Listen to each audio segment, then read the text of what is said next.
tidak menutup kemungkinan juga perusahaan-perusahaan biasa juga ada kaitannya dengan tingkat bunga, yaitu ketika kita melakukan misalnya pinjaman, ya kan, pinjaman obligasi, nah itu ada tingkat bunga, ada kaitannya di situ. Cuman kalau misalnya kita biasanya dari sisi perusahaan, satu perusahaan atau perusahaan biasa gitu, manufaktur atau jasa, biasanya dia hanya ngelihatnya itu dari sisi, kalau tingkat bunga ya, biasanya ngelihatnya hanya dari sisi pasifa ketika tingkat bunga itu berkaitan dengan pinjaman atau kewajiban jangka panjang. Tapi kalau kita ngelihatnya dari sisi yang perusahaannya itu lebih luas Recording in lagi, progress. kaitannya dengan financial institution ya, dengan lembaga keuangan, maka akan ada dua sisi, baik di sisi aktiva maupun nanti di sisi pasifanya gitu ya. Kalau sekarang kita mungkin kaitannya misalnya dengan contoh yang paling gampang lah, lembaga keuangan itu adalah bank gitu ya. Bank itu dia ada dua jenis bunga yang main di situ. Ada yang tahu bunga apa? Bunga apa kalau di bank itu adanya? Bunga deposito itu. Bunga deposito. Ya, oke, bunga deposito. Selain itu ada bunga apa lagi? Bunga kredit, Bu. Bunga kredit. Iya, jadi ada dua ya. Kalau bunga deposito atau bunga tabungan, ya kan, itu posisinya sebelah mana?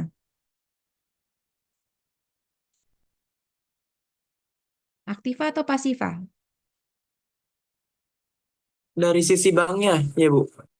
Kalau kita bicara tentang bank nih, posisi kita adalah bank ya. Kita nih katakanlah perusahaan kita itu adalah lembaga keuangan, adalah bank, misalnya bank aja. Nah, tadi kan ada dua ya, ada dua bunga ya. Ada bunga tadi ada yang nyebutin di bunga deposito. Bunga deposito atau saya boleh atau dengan kata lain bunga tabungan ya, tabungan atau deposito. Ada satu lagi tadi temennya nyebut adalah bunga kredit. Tuh, beda lagi ya. Jadi ada dua bunga tuh di situ. Ada bunga deposito atau bunga tabungan, ada bunga kredit atau bunga pinjaman. Gitu ya. Posisinya ini yang di mana nih?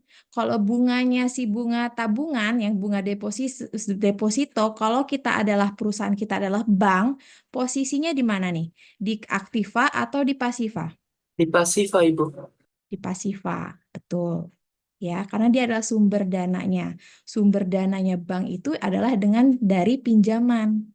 Dari maksudnya dari orang-orang, sumber dana adalah orang-orang yang menyimpan dananya di bank. Itu ya. Terus tadi satu lagi adalah bunga kredit. Bunga kredit itu adalah bunga yang kita pinjamkan ke orang. Nah, itu posisinya itu berarti adalah di sebelah aktivanya, sebelah aset. Jadi ada dua nih. Ya, ada dua. Biasanya keuntungan bank itu adalah dari mana? Dari spreadnya, dari selisihnya. Selisih antara bunga pinjaman dengan bunga tabungannya tadi, bunga simpanannya tadi. Nah, itu adalah keuntungan. Nah, masalahnya yang bunga ini tadi, sekarang kita ngomongin masalah bunga ya. Masalah bunga ini ada kemungkinan dia adalah naik, turun, naik, turun. Bisa naik, bisa turun. Nah, disitulah ketika ada kemungkinan penurunan, fluktuasi ya, fluktuasi tingkat bunga. Nah, disitulah masuklah ada yang namanya resiko tingkat bunga atau resiko suku bunga. Jadi kalau di sini definisinya, ya resiko suku bunga itu adalah kemungkinan penurunan nilai aset yang diakibatkan oleh fluktuasi suku bunga yang tidak terduga. Gitu. Kalau kita selalu ngomongin risiko, risiko itu kenapa orang masih mau bisnis bank, kenapa kita masih mau ngambil kredit dan segala macam, karena itu tadi nggak selamanya risiko itu kan selalu buruk ya. Jadi memang ada kemungkinan penurunan nilai aset, tapi juga ada kemungkinan peningkatan nilai aset. Kalau dia meningkat nilai asetnya akibat dari turunnya suku bunga, itu biasanya itu malah nguntungin ya kan gitu. Tapi ketika suku bunganya tadi fluktuasinya tidak terduga atau justru dia naik tingkat suku bunganya, maka itu justru akan menurunkan nilai aset kita. Nanti kita akan lihat ilustrasi-ilustrasinya ya. Jadi resiko suku bunga itu sebagian besar itu nanti dikaitkan dengan aset berpendapatan tetap, contohnya adalah obligasi ya. Kalau deposito itu ada macam-macam ya, tapi umumnya kalau misalnya dalam lembaga keuangan deposito itu relatif dikatakan jangka pendek karena biasanya sih berapa antara 6 bulan, 1 tahun ya. Kalau dia udah lebih dari itu, kita bilangnya malah lebih ke aktif apa namanya aset-aset berpendapatan tetap ya atau jangka panjang ya. Nah, eh, oke. Jadi kalau kita ngelihat nih sebenarnya suku bunga itu dengan harga obligasi maupun aset yang berpendapatan tetap lainnya itu menunjukkan hubungan yang terbalik. Artinya kalau misalnya suku bunganya naik, tingkat bunganya naik, aset yang berpendapatan tetap lainnya itu justru akan menurun. Nah, kita lihat ya. Nah, sebelum kita ke sana, ini ada apa ya namanya ya? Ada dua macam risiko perubahan tingkat bunga atau karakteristiknya lah ya. Jadi ada karakteristik risiko perubahan tingkat bunga itu dibagi dua. Ada yang disebut sebagai risiko perubahan pendapatan. Jadi akibat fluktuasinya tingkat bunga tadi itu bisa berisiko terhadap perubahan pendapatan satu, dan juga satu lagi itu bisa berisiko terhadap perubahan harga pasar. Dua. Nah, resiko perubahan pendapatan itu sendiri nanti ada dua, ya dibagi menjadi dua, yaitu resiko reinvestment, ya reinvestment risk atau resiko penginvestasian kembali, sama ada satu yang namanya refinancing risk atau resiko pendanaan kembali. Kita lihat satu-satu dulu ya. Nah, ini yang pertama kita ngelihat yang reinvestment rate dulu, yang ini.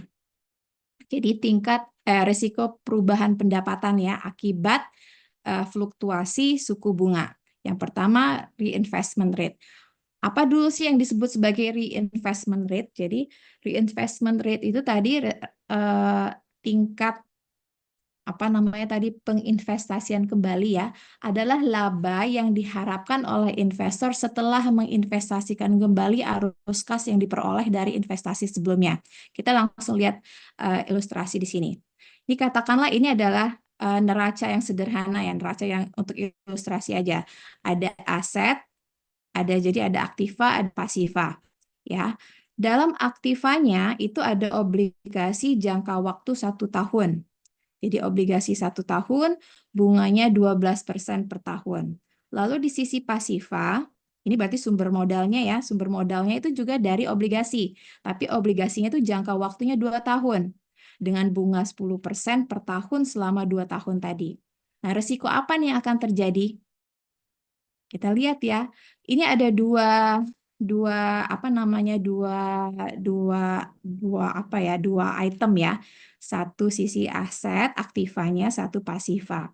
Nah, kita bisa katakan di sini kan kalau di sini ini adalah investasi kita, ini adalah pendanaan kita ya, aktiva itu adalah investasi, sedangkan pasiva itu adalah sumber dananya. Nah, kalau misalnya kita lihat di sini ini waktu 0 ya, waktu 0, ini timelinenya 0. Sekarang investasi kita itu akan mendapatkan return-nya 12%.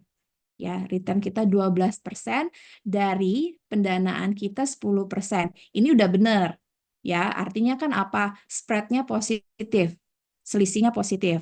Suku bunga apa namanya kreditnya, pinjamannya itu 12%, yang kita pinjamkan ya, itu 12%. Sedangkan sumber pendanaannya yang kita bayarkan itu cuma 10%. Berarti selisihnya positif ini 2%. Itu udah benar. Nah, terus masalahnya ini kan 2 tahun nih, yang satunya udah ketahuan nih. Kita untuk pendanaan kita kan selama 2 tahun. Nanti di tahun kedua kita tetap bayar 10% untuk obligasi kita tadi. Tapi pertanyaannya, untuk tahun berikutnya pendanaan kita yang 10% ini tadi, itu akan larinya kemana nih? Obligasi yang 1 tahun tadi kan udah selesai nih, 1 tahun 12%. Untuk kita investasikan kembali, ini berapa nih persentasenya sini? Itu pertanyaannya. Jadi risiko apa nih yang akan terjadi di sini? Gitu ya. Jadi untuk melihat ini, berikutnya ya,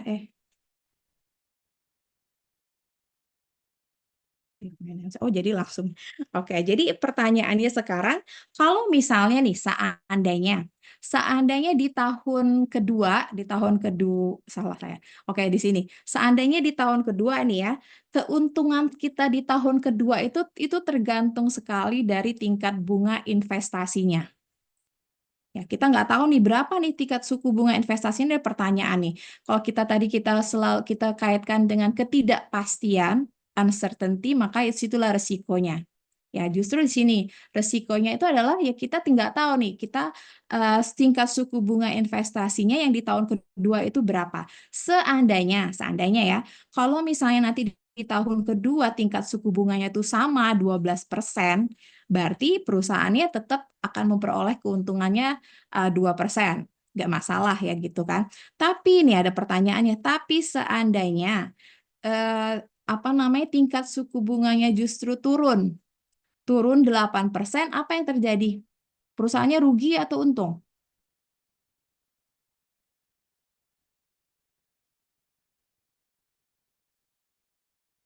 Kalau misalnya tingkat investasi, suku bunga pinjamannya, oh ya, ntar. Hmm, sorry. Sorry ya. Sore dulu ini. Berapa? Seandainya tadi kan kalau misalnya di tahun kedua tadi, di tahun kedua, ini tadi seandainya dia 12%, tetap 12%. Spreadnya berapa? Keuntungannya berapa? Sama ya dengan tahun sebelumnya ya. Positif ya 2%. Ya. Ini kan kita kalau aset tuh ingat ya, berarti kalau aset ini adalah investasi kita, kalau pasifa itu berarti adalah sumber pendanaan kita. Kalau pasifa dikatakan obligasi jangka panjang, berarti kita yang berhutang, perusahaan yang berhutang. Kita yang berhutang, kita harus bayar bunga 10%. Nah, dengan dana yang 10 yang dengan sumber dana ini tadi kita berinvestasi di sini. Ya, orang lain yang minjem ke kita akan kenakan bunganya 12%. Jadi investasi kita menghasilkan 12%, tapi kita harus bayar bunga dari pinjaman kita tadi 10%. Berarti keuntungan kita spreadnya itu adalah 2%. Tuh ya kan? Nah, kita nggak tahu tadi, kita untuk tahun berikutnya itu ada resiko ya, ada yang namanya tadi ketidakpastian. Kita nggak tahu apakah suku bunga investasinya akan naik atau turun. Sedangkan kita tahu yang jelas kalau untuk tahun yang berikutnya ini akan tetap kan selama 2 tahun ini akan tetap 10%. Masalahnya sekarang ini nilai ini berapa nih? Seandainya tadi sekarang pertanyaannya, seandainya tingkat suku bunga investasinya sama dengan tahun sebelumnya 12%, maka untuk tahun kedua kita juga tetap akan mendapatkan keuntungan 2% ya kan. Nah, pertanyaannya kalau misalnya reinvestment rate-nya itu adalah 8%, kita untung atau rugi?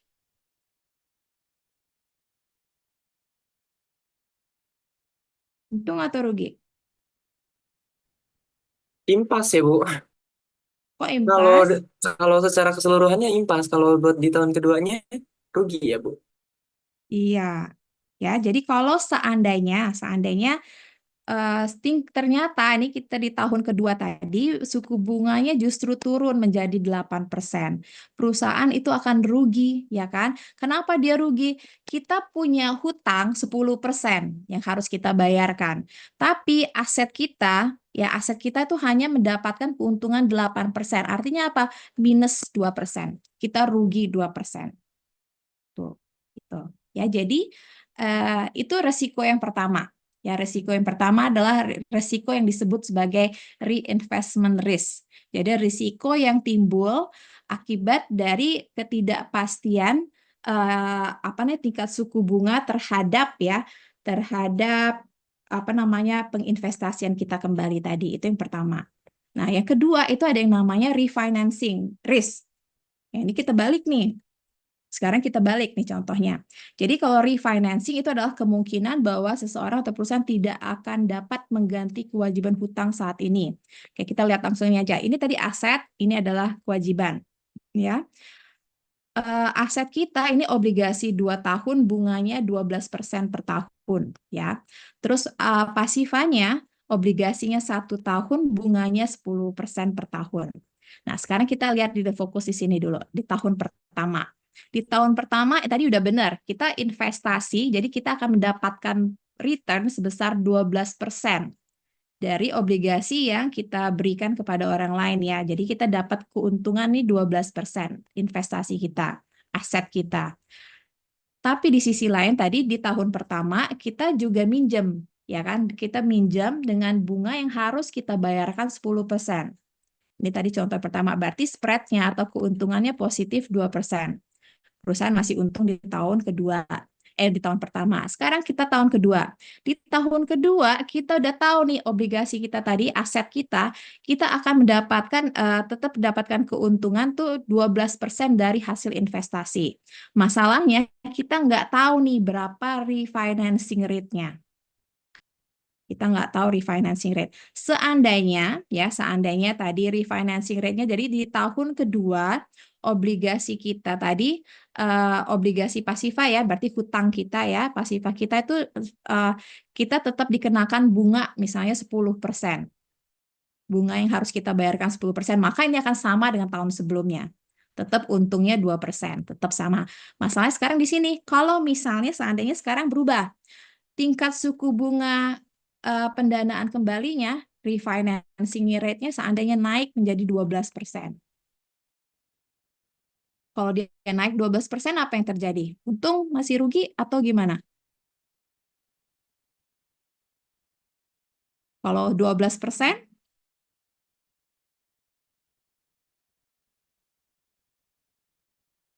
kalau 12% impas ya. Impas ya, nggak ada untung, nggak ada rugi ya. Karena apa?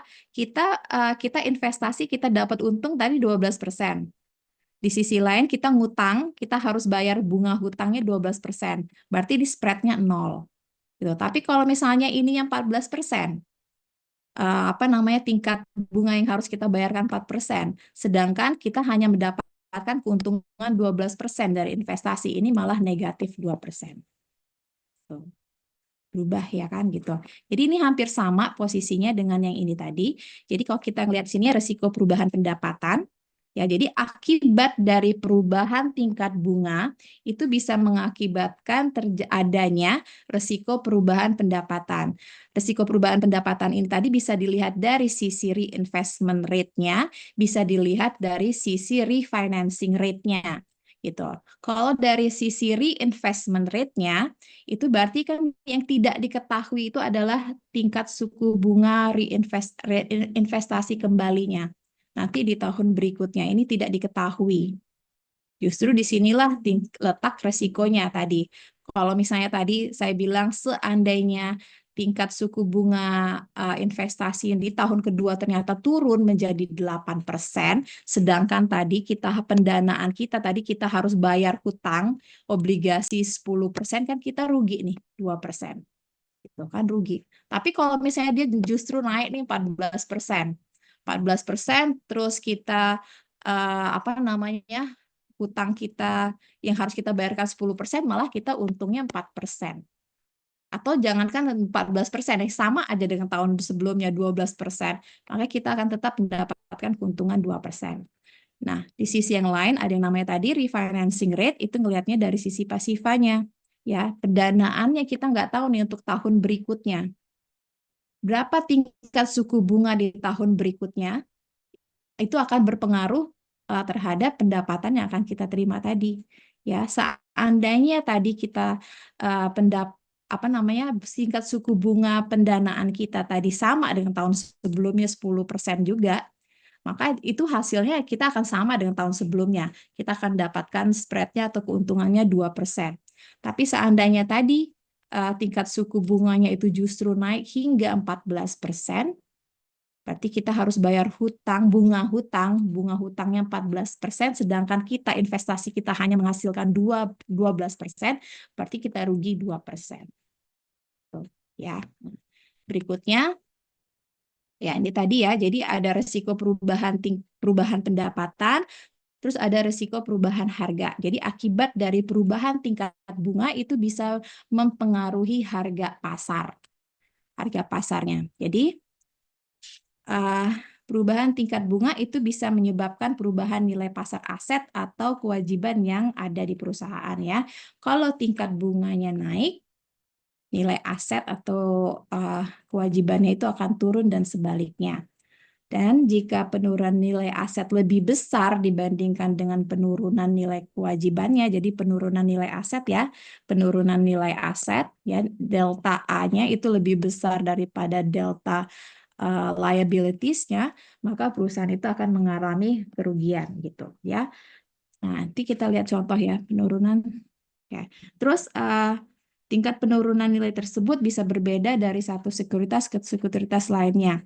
Contohnya misalnya jika bunganya naik, obligasi pasar kan mengalami penurunan, tapi obligasi jangka waktunya yang lebih lama itu penurunannya lebih besar daripada yang jangka pendek. Kita lihat nih contoh nih. Ini ada neraca juga. Neraca terdiri dari aset sama liabilities ya, aktiva, pasiva. Asetnya isinya apa? Aset isinya itu adalah obligasi yang jangka waktunya 10 tahun dengan nilai nominal 1 juta, bunganya 10%, nilai pasar saat ini adalah 1 juta. Ya. Di sisi pasiva, itu ada obligasi jangka waktunya 2 tahun, nilai nominalnya sama 1 juta, bunganya juga 10%, nilai pasarnya 1 juta. Nah, ini ada, katakanlah ini neracanya. Terus ini adalah tingkat bunga yang berlakunya saat ini adalah 10%. Ya, pertanyaannya berapa nilai pasar aset dan kewajibannya? Jika yield-nya naik jadi 12%, berapa nilai aset dan kewajibannya? Kalau, nah sekarang pertanyaan pertama dulu ya, satu dulu. Ini sekarang pertanyaannya, kalau misalnya yield-nya 10%, sedangkan kupon rate-nya tuh 10, kupon bond-nya 10, ini juga kupon bond-nya 10, maka nilainya itu pasti akan sama. Ya, jadi tingkat bunganya yang berlaku saat ini tadi 10%, itu sama dengan tingkat kupon bond sama dia, itu pasti nilai obligasinya itu tetap sama, akan sebesar 1 juta, pasti sama. Gitu ya. Pertanyaannya, kalau misalnya yield-nya naik jadi 12% nih. Pertanyaannya, kalau misalnya dia jadi naik jadi 12%, berapa nilai aset dan kewajibannya? Nilai pasarnya berarti berapa? Nah, untuk menjawab pertanyaan ini, kita bisa ngitungnya dengan menghitung present value-nya. Ya, ini present value-nya. Jadi ini present value aset ya, sama present value dari obligasi aset sama obligasi kewajiban. Kalau kita menghitung yang namanya present value, itu ingat ya, kalau kita menghitung present value, atau nilai ya, bukan present value, nilai ya, nilai dari suatu aset, nilainya itu adalah seluruh hasil yang kita peroleh dari aset tersebut. Gitu. Nah, kita bicara tentang obligasi nih. Kalau kita bicara tentang obligasi, maka nilai obligasi itu adalah seluruh pemasukan yang akan kita dapat dari memiliki obligasi tersebut. Apa itu? Apa yang kita dapat dari kalau kita memiliki obligasi? Cash flow-nya apa aja tuh kalau obligasi? Obligasi itu tahu kan? Apa obligasi? Surat utang, Bu. Surat hutang. Oke, kalau kita surat hutang nih, ya, cash flow-nya tuh apa sih yang terjadi tuh kalau surat hutang itu? Bayar bunga obligasi. Betul. Jadi ada cash flow-nya itu kita harus bayar bunga sekian sekian apa namanya sekian periode ya, bayar bunga nanti di akhir periode baru dibalikin apa namanya prinsipalnya, pokoknya. Jadi nilai obligasi itu adalah seluruh nilai dari bunganya plus nilai dari apa namanya prinsipalnya di akhir itu. Itu di present value kan.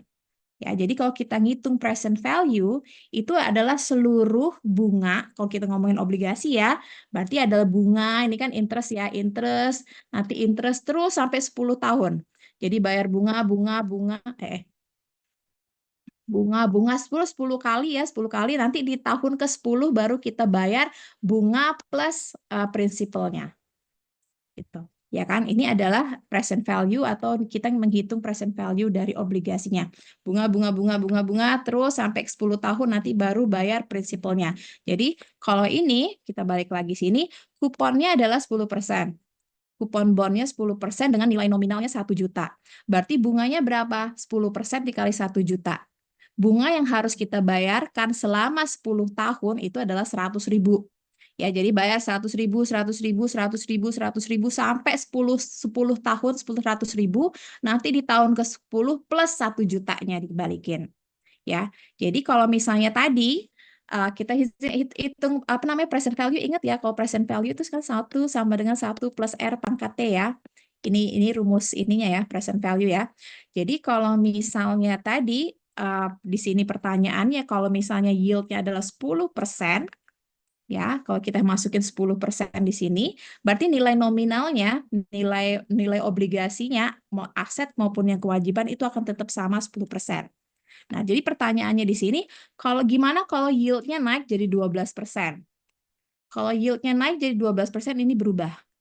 Ya, jadi nanti tetap ya, jadi yang akan kita terima itu tetap 100.000, 100.000, 100.000, 100.000 sampai 10 kali 100.000. Ya, ditambah di tahun ke-10 ditambah prinsipalnya 1 juta. Sedangkan kalau yang kedua, yang pasifanya, ya yang kewajibannya, obligasinya itu cuma 2 tahun aja. Ya, jadi kalau 2 tahun ya berarti tahun 1 sama tahun 2 aja. Jadi 100.000 di tahun pertama, nanti di tahun kedua 100.000 ditambah 1 jutanya. 101 juta. Ini semua di present value kan dihitung. Kalian boleh menghitung ini manual. Ya, jadi artinya kan 1,12 pangkat 1 ya kan. Ditambah nanti di sini juga nih 1,12 pangkat 2 ditambah di sini tetap ya 100.000 ya, 100.000. Terus di bawahnya 1,12 pangkat 3 dan seterusnya sampai 10. 1,12 tadi pangkat 10 tadi, ini tadi 10. Bisa seperti itu, atau kalau pendapat, ingat-ingat ya kalian udah dapat mata kuliah manajemen keuangan ya. Dalam manajemen keuangan itu dasar sekali kalian belajar tentang apa namanya time value of money, nilai waktu uang, present value. Jadi kalian kalau misalnya pendapatan atau cash flow yang tetap yang kita bayarkan atau kita terima secara tetap itu adalah namanya apa? Ingat nggak? Namanya apa? Ini kan tetap nih ya, 100.000, 100.000, nanti 100.000, dan 10 kali 100.000. Kalau bayarnya tetap gitu apa namanya? Ingat apa namanya? Time series bukan Ibu? Bukan, anuitas. Ingat ya, namanya anuitas. Nah, dengar anuitas. Jadi anuitas itu adalah pendapatan atau pembayaran yang tetap ya, yang sama selama sampai dengan jangka waktu tertentu, itu namanya anuitas. Jadi kita bisa ngitung ini manual boleh, atau kita bisa menghitung pakai apa namanya? Pakai tabel anuitas. Ini saya tadi agak lama karena saya baru masukin tabel anuitas. Jadi kalian kalau misalnya mau ngitungnya satu-satu boleh ya, atau menghitungnya langsung pakai annuity boleh. Jadi kalau misalnya kita ngitung satu-satu nih di sini ya, coba kita hitung, masukin dulu sama-sama nih. Sini ya. Berarti tadi ya, kalau kita ngitung present value yang pertama ya, present value sama dengan tadi berapa? 100.000 bagi 1,12 pangkat 1 ditambah 100.000 dibagi 1,12 pangkat 2 ditambah 100.000 dibagi 1,12 pangkat 3 dan seterusnya nanti 100.000 dibagi 1,12 pangkat 10 ditambah 1 juta bagi 1,12 pangkat 10. Nah, yang ini tadi 12 pangkat 12 pangkat 2 ini tadi kita bisa ngelihatnya kalau dia satu-satu kita bisa ngelihatnya di tabel yang present value interest factor aja. Ya, jadi kalian lihat di periodenya. Kalau misalnya di tahun ke-10, di tahun ke-10 tuh ini 0,322 ya, tahun ke-10 12%. Berarti di sini, misalnya balik lagi sini, yang ini 1 juta, berarti 1 juta dibagi 0, berapa tadi? Lupa saya. 322.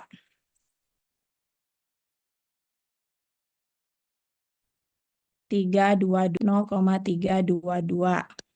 ditambah nih ya, present value sama dengan misalnya 100.000 dibagi 12 pangkat 1, 12% tahun pertama 893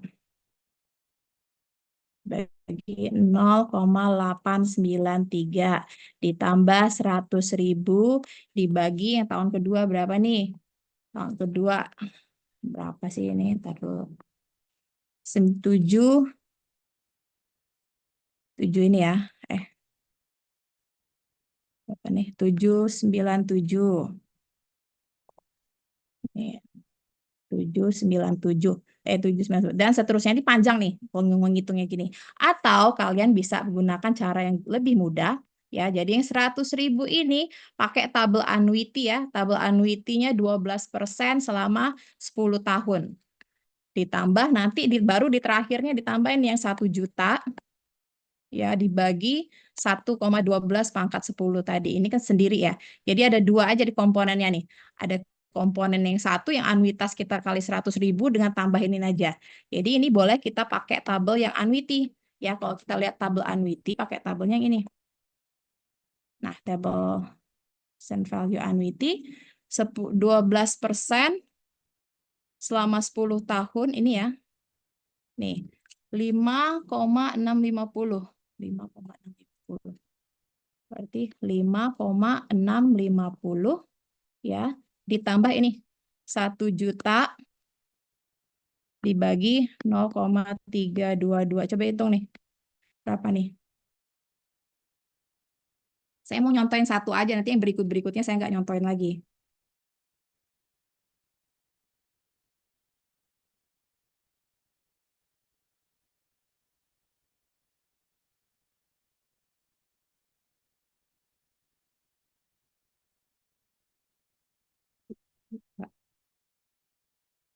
Ini salah nggak sih ini? Salah ini, bukan ini ya, dikali ya maksudnya ya.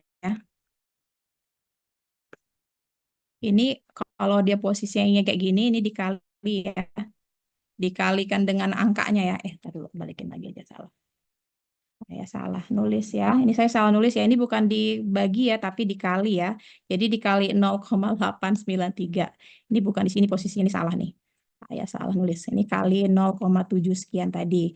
Ini dikali 0,322. Ini juga nih. Kali 0,322. Nah, ini salah. Saya hapus. 0,322. Ini berapa nih jadinya?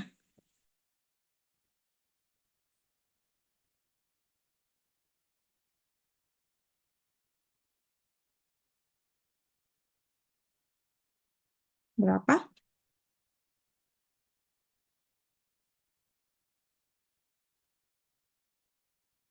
Berapa? 100.000 dikali 5,650 ya. Terus ditambah dengan 1 juta dikali 0,322. Dapatnya berapa?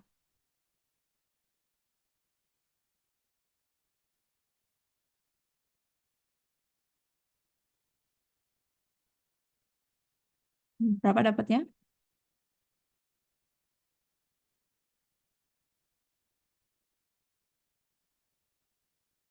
Jangan lama-lama ngitungnya, masih banyak loh. Ini slide-nya sampai 39 loh.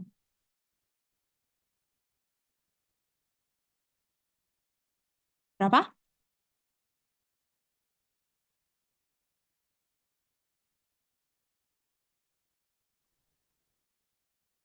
Berapa? 887 Ibu. 887.000 ya. 887.000. Oke. Jadi kita balik lagi. Sini, balik lagi ke mana tadi sini. Nah, ini kayaknya karena pembulatan ya. Jadi tadi kalau kita ngitung yang di sini tadi 887 ya yang dihitung ya tadi 887. Oke, anggaplah ya pembulatan ya. Nah, jadi gini. Jadi obligasi aset kalau dia naik menjadi 12%, ya. Jadi kalau misalnya tadi bunganya dari 10%, ya dari 10% naik jadi 12%, nilai obligasi asetnya jadi 887.000. Sedangkan obligasi kewajibannya, ya tadinya 10% naik jadi 12%, itu menjadi 966. Gitu. Perusahaannya mengalami kerugian. Yang tadinya 1 juta nilainya, ya, nilai pasar obligasinya 1 juta, itu turun untuk aset, turun jadi 887. Sedangkan yang obligasi kewajiban dari 1 juta itu turun menjadi 966. Gitu. Nilainya mengalami penurunan. Gitu, ya. Jadi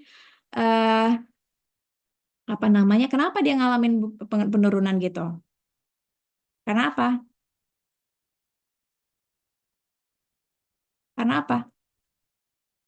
Karena pembaginya jadi lebih besar, ya. Karena tingkat suku bunga yang meningkat ini tadi, ya, itu mengakibatkan pembaginya tadi menjadi lebih besar. Karena pembaginya menjadi lebih besar, maka angkanya jadi lebih kecil, present value-nya jadi lebih kecil. Gitu.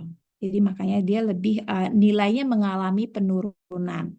Tuh, jadi kenapa tadi? Ya, jadi ketika tingkat suku bunganya naik dari 10 jadi 12, tingkat suku bunganya naik, aset dan kewajiban, ya, obligasinya, nilai asetnya itu mengalami penurunan. Tuh, ya. Tapi kita juga bisa ngelihat nih di sini, ya. Apa namanya? Ini tadi 10 tahun, ya. Ini 10 tahun, ini tadi cuma 2 tahun. Ya, ini 10 tahun yang asetnya 10 tahun, yang kewajibannya 2 tahun. Kita bisa ngelihat nih, semakin besar atau semakin apa namanya, ya, semakin nilai apa namanya, semakin besar jangka waktunya, penurunannya itu lebih besar. Ya, ini jangka waktunya hanya 2 tahun, nurunnya dari 1 juta jadi 966. Nah, sedangkan yang tadi, ini ada 10 tahun, ya. 10 tahunnya nurunnya dari 1 juta menjadi 887. Penurunannya lebih besar. Jadi, kita simpulkan di sini apa? Satu, jika tingkat suku bunganya naik, ya, jadi diskon faktornya naik, harga obligasi itu akan mengalami penurunan. Nilai aset kita, nilai kewajiban kita akan mengalami penurunan. Itu yang pertama. Dan yang kedua yang kita bisa kesimpulkan, semakin besar jangka waktu, semakin lama jangka waktunya, penurunannya akan lebih besar lagi dibandingkan yang jangka waktunya lebih kecil. Tuh, itu bisa kita simpulkan dari sini. Ya, jadi ini tadi kalau kita balik lagi ke sini, ya, jadi tadi karena akibat perubahan tingkat bunga itu bisa mengakibatkan satu perubahan pendapatan, yang satu lagi bisa mengakibatkan perubahan dari nilai pasarnya. Ya, nilai pendapatannya tadi berubah dari apa? Bisa ngelihatnya dari sisi reinvestment rate-nya, ya. Bisa juga ngelihat dari sisi refinancing rate-nya. Gitu. Dan yang kedua, resiko perubahan tingkat suku bunga tadi juga bisa menyebabkan perubahan pada nilai pasar aset kita, atau nilai pasar aset atau kewajiban kita, ya. Semakin tinggi atau semakin meningkat suku bunga, itu akan menurunkan nilai, ya. Dan semakin panjang jangka waktunya, penurunannya akan semakin besar lagi. Itu bisa kita simpulkan. Itu tentang karakteristiknya dari perubahan ini dulu. Ada pertanyaan dulu sampai sini? Saya ada, Ibu. Apa, Kelvin? Apakah konsep untuk pengukuran resiko terhadap tingkat suku bunga ini bisa digunakan pada aset lain? Contohnya misalnya emas gitu. Apakah itu bisa juga digunakan? Bisa. Karena emas itu kalau kita bukan nyebutnya bukan suku bunga, ya, tapi itu nanti komoditas. Jadi sama. Jadi komoditas itu juga akan berubah harganya tergantung harga komoditas itu sendiri. Harga komoditas itu banyak, ya, termasuk emas, ya. Jadi emas itu kan harganya juga mengalami fluktuasi harga. Ya kan, bisa naik bisa turun gitu kan, namanya emas. Jadi kita bisa menggunakan konsepnya sama seperti ini bisa. Tapi kalau misalnya konsepnya emas itu beda dengan konsepnya suku bunga. Kalau konsepnya emas itu adalah aset, itu justru kita ngelihatnya misalnya dari sisi apa dulu nih. Kalau misalnya kita dari sisi kita sebagai investor pribadi, kalau kita punya, katakanlah kita punya LM misalnya 100 gram misalnya. Kita punya LM 100 gram, hari ini harga 100 gram itu misalnya berapa nih harga harinya 10 juta, misal 1 gramnya 10 juta misal ya. Kita punya 100 gram. Misalnya nanti tahun depan harga LM itu naik dari 100 jutanya dari 10 juta misalnya naik menjadi 15 juta. Otomatis kan nilai aset kita juga nambah. Jadi dengan kita walaupun kita tetap mau memperhitungkan present value-nya, jadi tinggal kita balik hitung present value kan dengan nilai jualnya sekarang bisa gitu ya. Tapi maksudnya konsepnya itu kita bisa pakai konsepnya meskipun dengan kondisi yang berbeda ya. Kalau nilai suku bunga beda dong ya dengan emas tuh lain kan. Emas itu komoditas yang semakin tinggi harganya kalau kita dari sisi investor itu semakin bagus, tapi kalau di sisi lain suku bunga ini tadi semakin tinggi atau semakin meningkat suku bunga, itu justru akan menurunkan nilai aset kita. Bedanya di situ, ya. Ada lagi pertanyaan?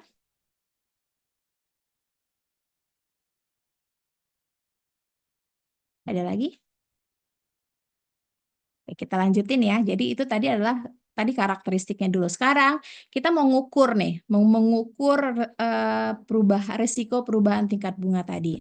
Ada 3 model yang bisa kita pakai untuk mengukur resiko perubahan tingkat bunga. Model pertama itu adalah namanya model repricing model. Yang kedua itu namanya maturity model. Yang ketiga itu namanya duration model ya. Kita masuk dulu model yang pertama. Nah, ini model pertama, repricing model itu mengukur resiko tingkat bunga dengan pendekatan pendapatan. Ya, jadi maksudnya itu model si repricing model ini ingin melihat bagaimana pengaruh perubahan tingkat bunga itu terhadap pendapatan. Tuh ya. Nah, ini kita masukin dulu aja contoh nih. Katanya ada satu neraca. Ini terdiri dari ini aktivanya, ini pasifanya.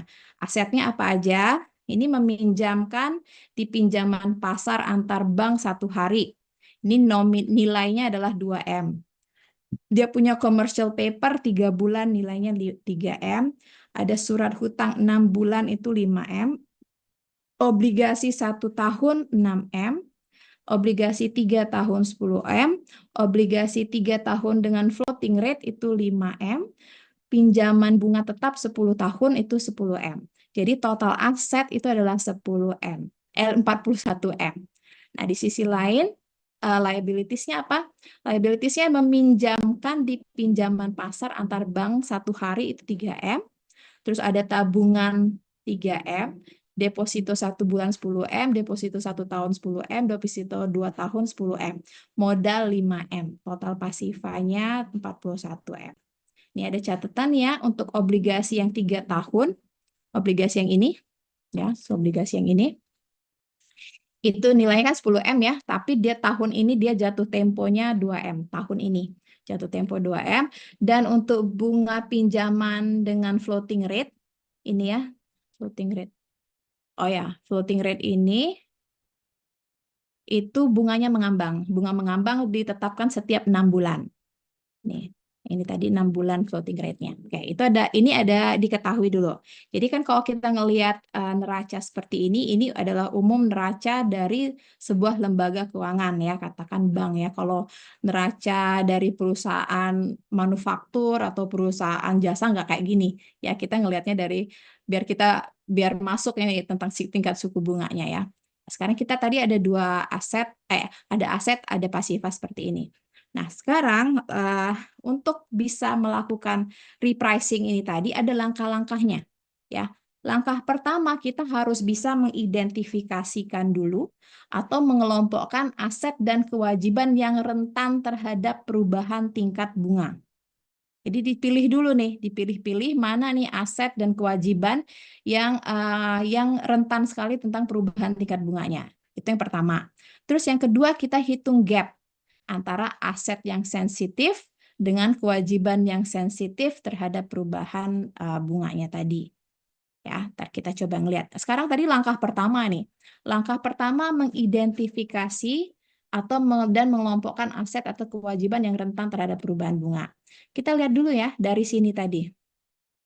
Di antara semua yang ini tadi, di antara semua aset ini tadi, ya, antara yang ini, yang mana kalau dia 1 tahun ya, ini pertanyaan 1 tahun ya. Ya 1 tahun ya.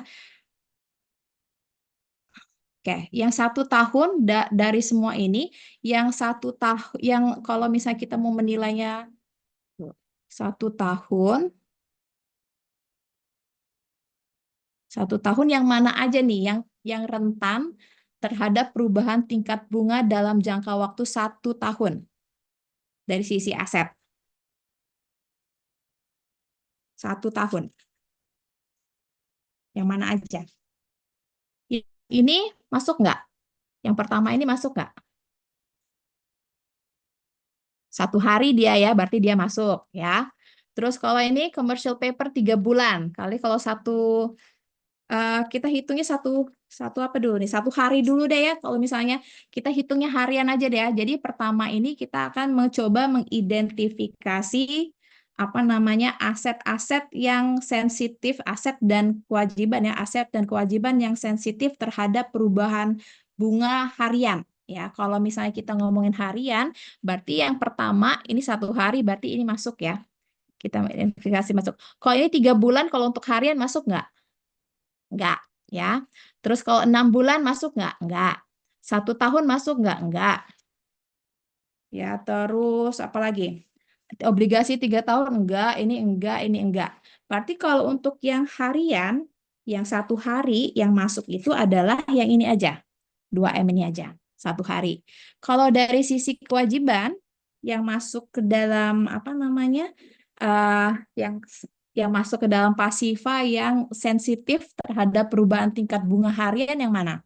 Ini 1 hari, berarti ini iya. Ya, ini iya. Tabungan, ini tabungannya tabungan apa ya?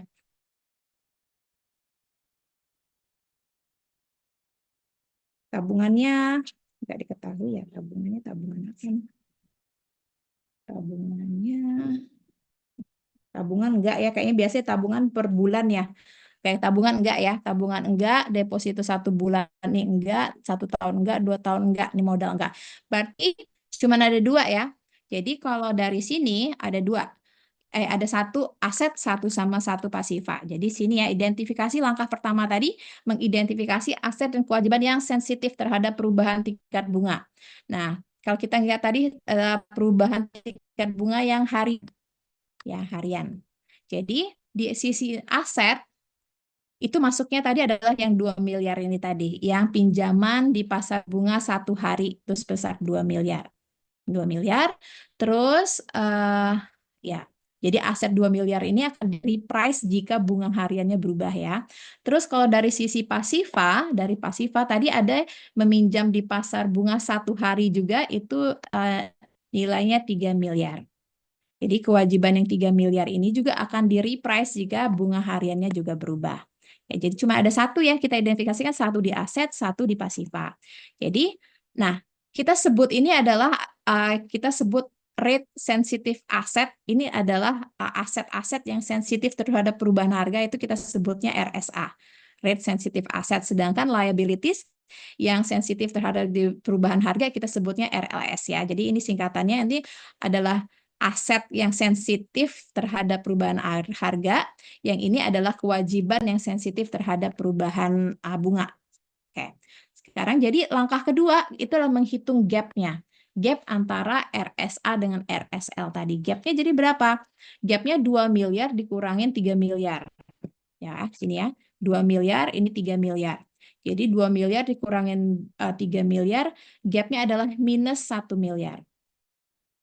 Nah, jadi gimana kita menginterpretasikan ini? Jadi jika bunga meningkat, ya jika tingkat bunga meningkat sebesar 1%, Ya, jadi misalnya tadinya 10% jadi 11%, 1% kenaikannya, maka pendapatan banknya tadi akan berubah sebesar apa?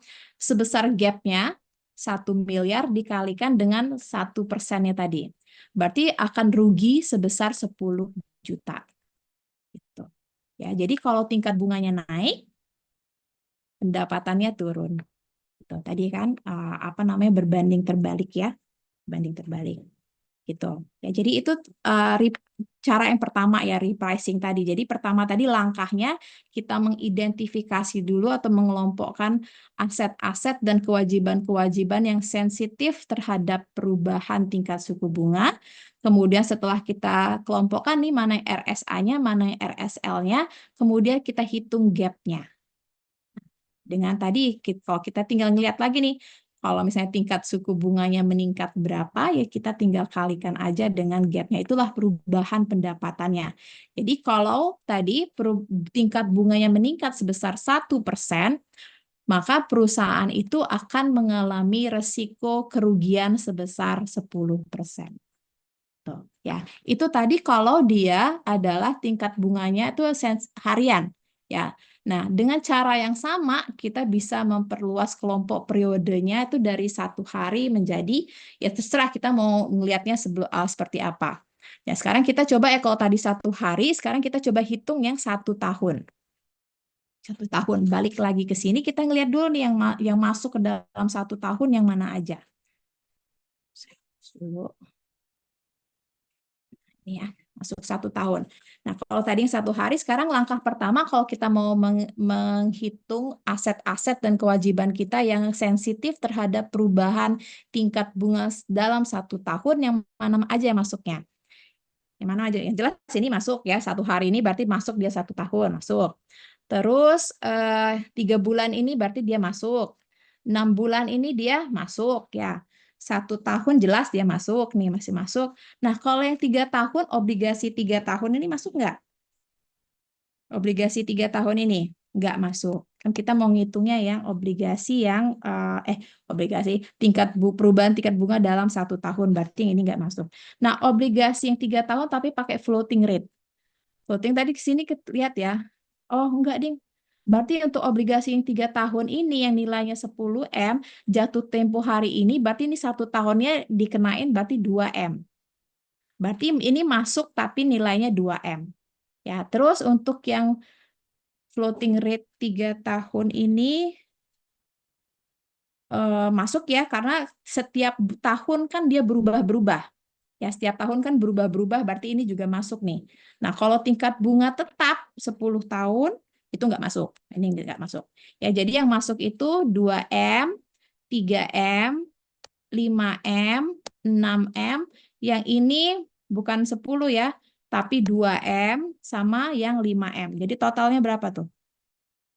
2, 3, ini 5, 10, 10, berapa sih ini? 10, 23 ya. Ini 2 ditambah 3 ditambah 5 ditambah 6 ditambah 2 ditambah 5. Ini 10. 21, 23 ya, sampai 23. Berarti RSA-nya itu sama dengan 23. Nah, RSL-nya berapa? Kalau yang 1 tahun. Ini berarti masuk ya, 3M masuk, tabungan ini kita masuk ya, deposito 1 bulan ini masuk, deposito 1 tahun masuk, deposito 2 tahun nggak masuk. Ini modal nggak masuk. Ini berarti berapa? 3, 6, 26. 26 ya, berarti RSL sama dengan 26. Tuh ya. 23, 26. Oke, balik lagi ke sini. Nah, ini betul ya. Jadi kalau kita lihat di sini tadi, yang 1 tahun ya, untuk yang 1 tahun, RSA-nya 23 miliar, RSL-nya 26 miliar, jadi ada gap-nya berapa? 3M. Jadi kalau kita bilangnya sama kayak gini tadi, yang ini, jika tingkat bunganya meningkat 1%, berapa resiko perubahan pendapatan bank tersebut? Berarti 1% dikali dengan minus 3 miliar. Berarti jika jika tingkat suku bunga naik 1%, ada kemungkinan kerugian sebesar 30 juta ya, 30 juta. Gitu, ya. Jadi semakin besar gapnya, itu semakin besar exposure terhadap resiko perubahan tingkat bunga. Kalau gapnya negatif, kenaikan bunga itu akan merugikan. Ya, jadi tadi gapnya negatif kan, ini minus ya, kan minus ya, ini minus. Jadi setiap kenaikan tadi bunganya 1%, ini justru akan menurunkan pendapatan. Ya, ini juga nih ya, tingkat bunganya meningkat 1% karena gapnya negatif, dia akan menurunkan pendapatan sebesar 10 juta. Gitu, ya. Oke. Itu tadi adalah repricing, ya, repricing. Nah, ada beberapa situasi kalau si gap-nya itu tadi kita tidak hitung nilai absolutnya, tapi kita hitung gap rasionya. Jadi gap rasio itu tinggal kita bagi aja dengan total asetnya. Jadi gap-nya tadi dibagi dengan total aset. Jadi kalau kita misalnya nih, kita lihat di sini ya, kita ngelihat nih ada bank A sama bank B. Bank A sama bank B kalau kita lihat di sini, gap-nya, bank A itu gap-nya 10 miliar, bank B itu gap-nya 20 miliar. Kalau kita lihat aja nilai absolutnya seperti ini, kita akan katakan, tadi kan semakin tinggi gap negatif ya, berarti kan kemungkinan resikonya itu semakin besar ya jika terjadi kenaikan suku bunga. Berarti kalau kita ngelihatnya dari sini, minus 20 miliar itu lebih besar daripada minus 10 miliar. Kita akan katakan bahwa resikonya bank B itu terhadap perubahan tingkat suku bunga itu lebih tinggi daripada bank A. Tapi kita nggak bisa jawabnya seperti itu. Itu nggak bisa dibandingkan nilai nominal. Caranya gimana kalau kita mau membandingkan itu dengan menghitung gap rasionya. Kita bandingkan dengan total asetnya. Ya, jadi 10 miliar dibagi 100 miliar, gap rasionya minus 10%. Yang untuk A. Kalau yang B, minus 20 dibagi 500 minus 4. Justru dengan melihat gap-nya ini, ternyata yang A itu juga, ini justru lebih besar gap rasionya dibandingkan yang B. Oke, jadi kalau kita mau membandingkan, itu agak kurang tepat kita membandingkan nilai absolut, lebih baik kita membandingkan gap rasionya. Sedangkan contoh gap yang di atas tadi ya, kalau yang untuk 1 tahun tadi berarti dia minus 3 miliar dibagi dengan total asetnya ya 41 miliar. Jadi gap rasionya itu minus 7,3%. Untuk contoh yang sebelumnya. Tuh ya. Oke, itu adalah kayak ini tadi. Oke, belum selesai. Oke, jadi itu tadi. Tadi kita ngomongin apa tadi? Tentang gap ya, gap rasio sudah. Nah, jadi dalam beberapa situasi perubahan tingkat bunga dan aset dan kewajiban itu bisa berbeda juga ya. Jadi dalam hal tersebut terjadi, efek perubahan tingkat bunga terhadap perubahan pendapatan kayak bisa dihitung satu persatu. Jadi contohnya gini, maksudnya contohnya gini. Jadi bisa jadi nih perubahan aset sama kewajiban itu tingkat bunganya beda-beda. Kalau di contoh kita yang sebelumnya kan kita samain semua ya tingkat bunganya sama-sama berubah sekian-sekian. Nah, ada situasi tertentu aset sama kewajiban tuh si tingkat bunganya beda-beda. Kalau misalnya tingkat bunganya beda-beda, kita tinggal kalikan aja perubahan tingkat bunganya berapa.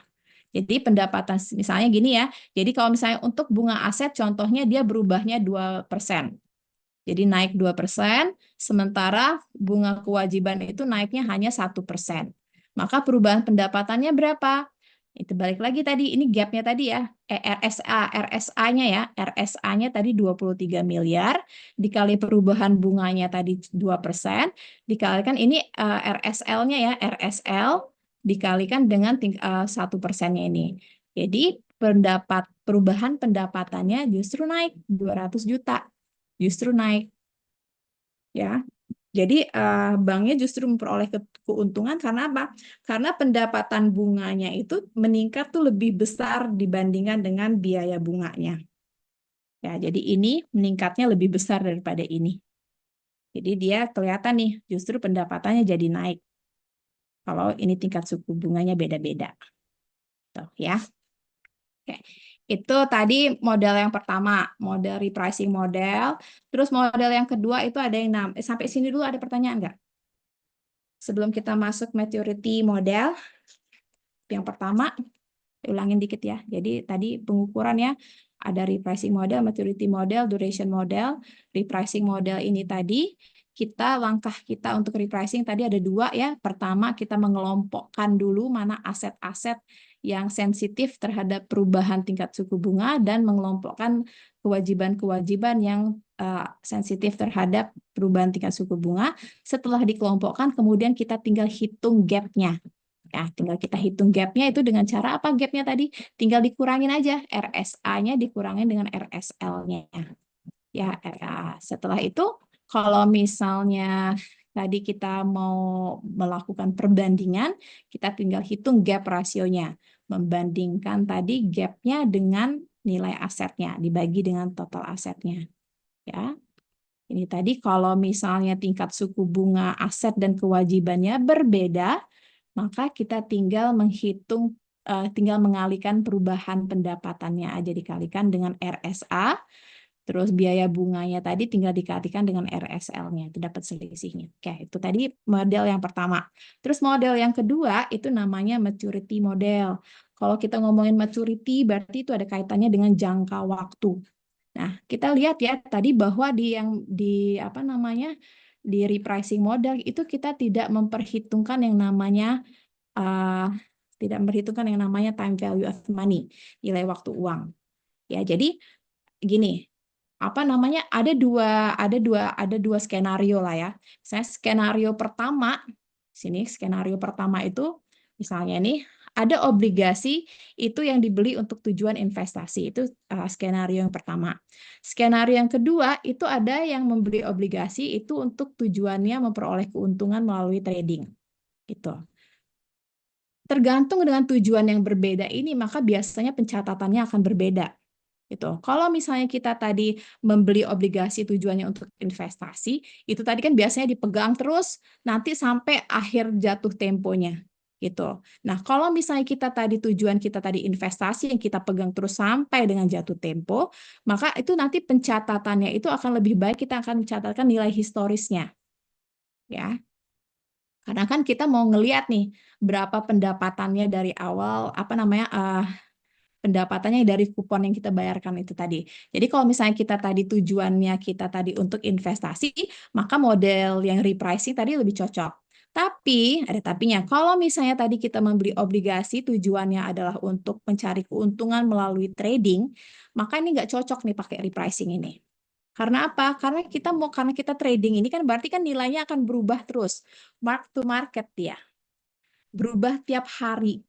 Ya, jadi kita biasanya tuh karena pasarnya tuh mau terus dievaluasi, ujungnya kan kita lebih baik kita akan mencatatkan nilai pasar yang sebenarnya. Nah, kalau kita mau mencatatkan nilai pasarnya setiap hari yang berubah tadi, maka repricing tadi nggak cocok untuk ini tadi. Yang cocok itu adalah kita harus mengukur memperhitungkan perubahan nilai pasar. Ya, kalau kita memperhitungkan perubahan nilai pasar, berarti kita memperhitungkan yang time value of money-nya di sini.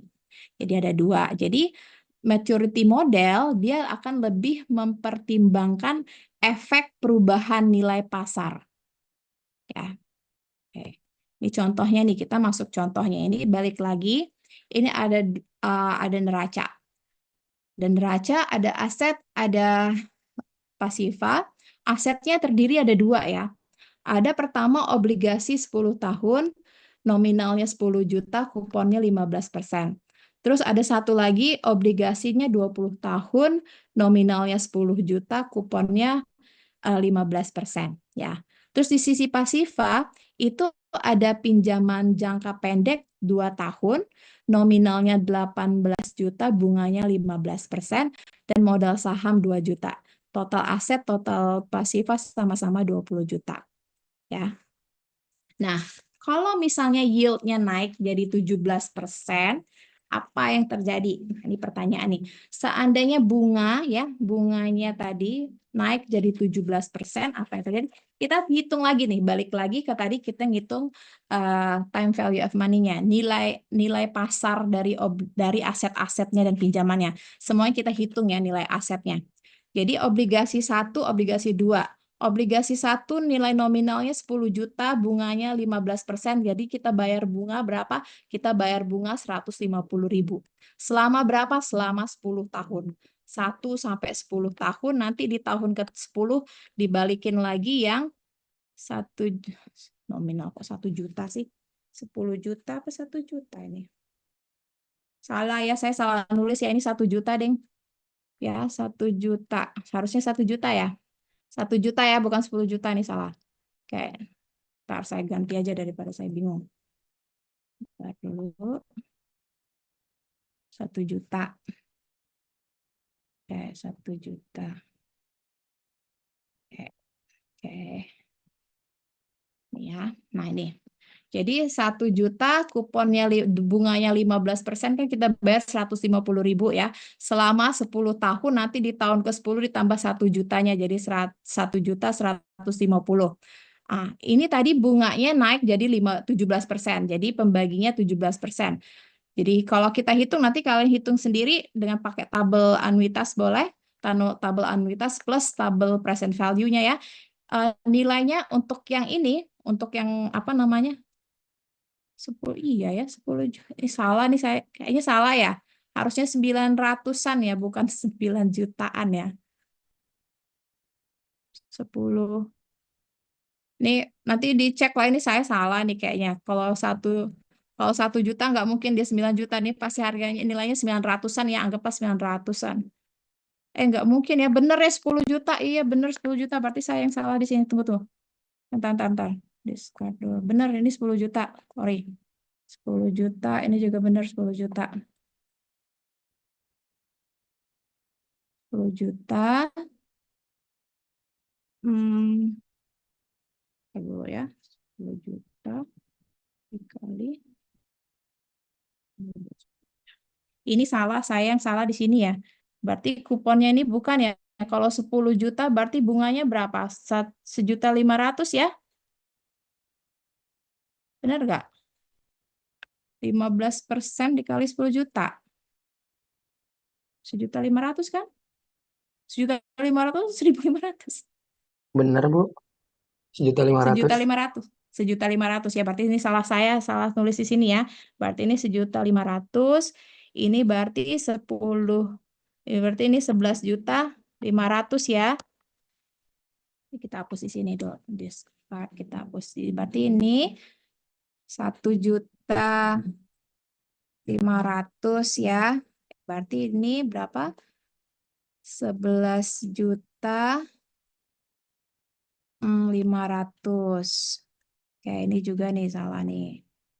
1.500.000 yang ini 11.500.000. Nah, ini baru benar. Oke. Nih.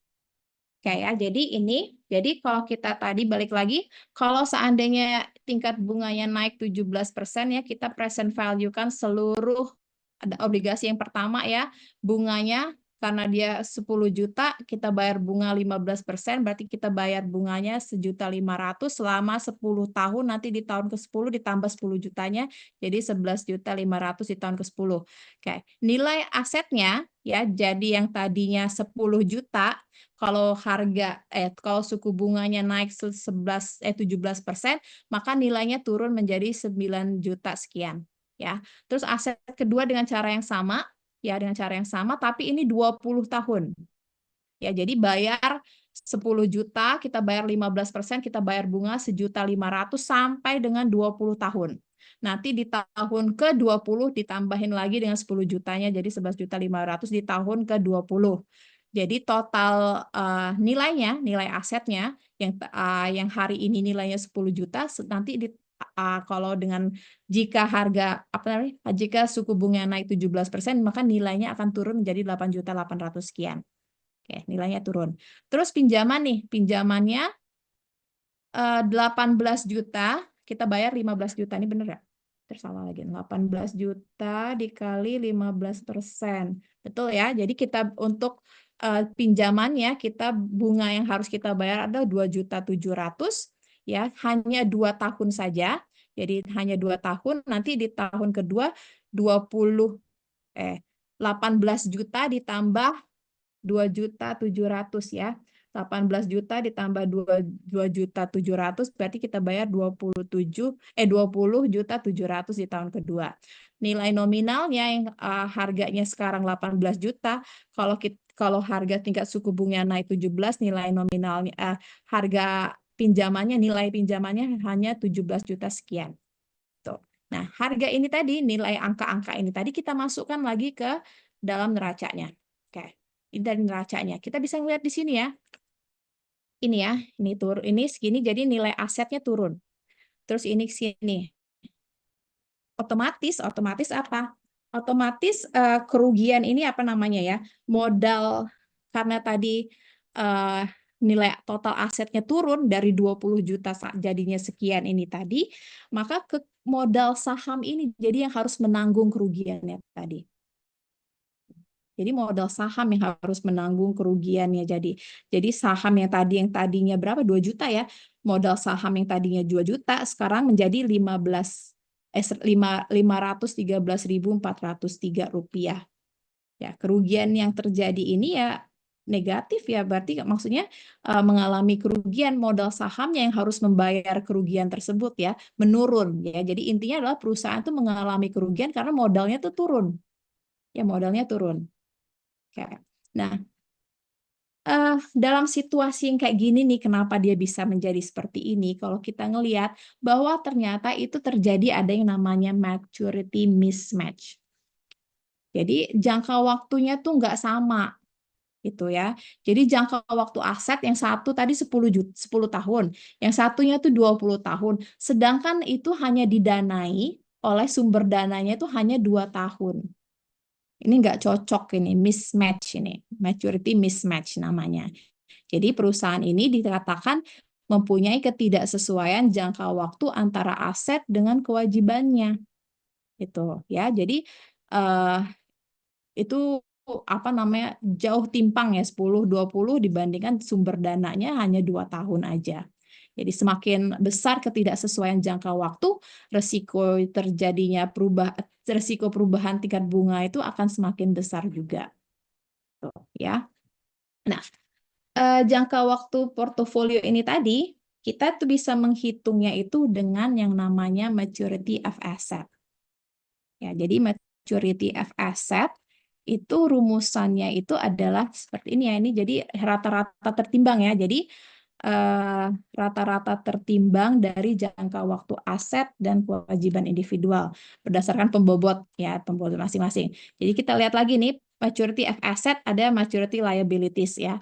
Kalau asetnya dulu nih rata-rata. Tadi ada yang 10 juta ya, 10 jutanya dibandingkan dengan aset totalnya 20 dikalikan dengan 10 tahun yang pertama, ini juga sama dengan tapi yang satunya 20 tahun. Jadi maturity of asset-nya katakanlah tadi rata-rata tertimbangnya adalah 15 tahun. Sedangkan kalau maturity liabilities-nya ya tetap aja 2 tahun ya karena nggak ada yang lain ya. Jadi gap jangka waktunya itu 13 tahun.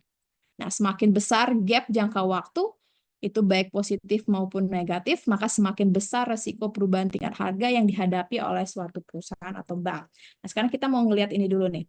Nah, ini kalau misalnya di dalam suatu bank yang umum ya, yang tipikal ya maksudnya ya, biasanya tuh memang kayak gini ya kan? Jadi kalau misalnya biasanya nih yang terjadi di bank-bank itu, dia itu akan memberikan tabungan atau deposito kepada nasabah misalnya jangka waktunya 1 tahun. Ya, terus di sisi lain dia ada aset nasabah-nasabah ada yang minjem uang kepada bank misalnya dalam bentuk KPR itu jangka waktunya 10 tahun. Sedangkan tadi deposito tabungannya tadi hanya 1 tahun. Kira-kira kalau yang kayak gini, banknya menghadapi risiko perubahan tingkat bunga nggak?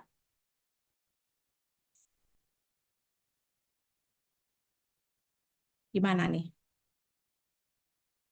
Apakah bank mengalami risiko perubahan tingkat bunga?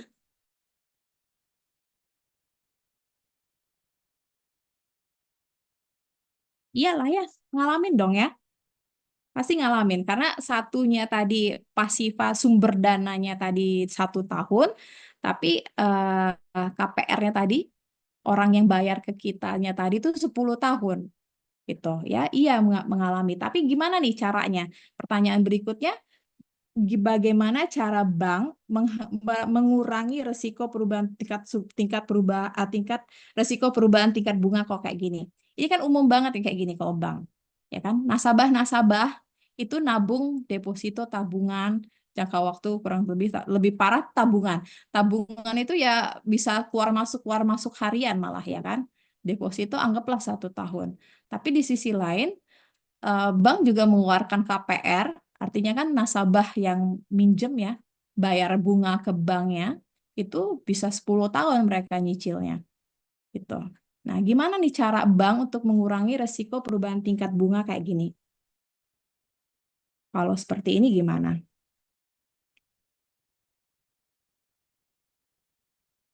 Gimana? Pertama bank itu bisa memperkecil gap-nya. Ya, mungkin jangan 10 tahun, dikurangin lah ya. Kalau sekarang mungkin bisa 5 tahun atau 3 tahun pertama itu bisa mengurangi gapnya satu.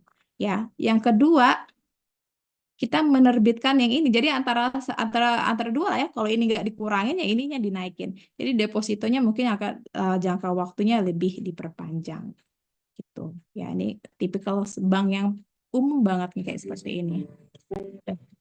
Sebentar ya, saya mau terima telepon dulu sebentar aja.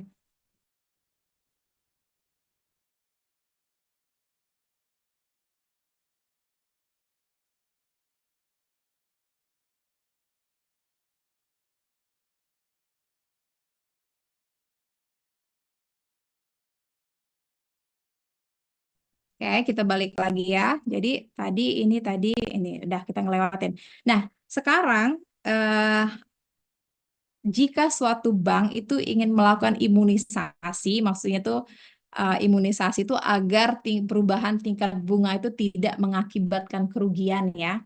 Maka itu tadi ya. Jadi kita mencoba menyamakan maturity asetnya dengan maturity liabilities-nya. Nah, jadi ini kita lihat balik lagi ini tadi ya.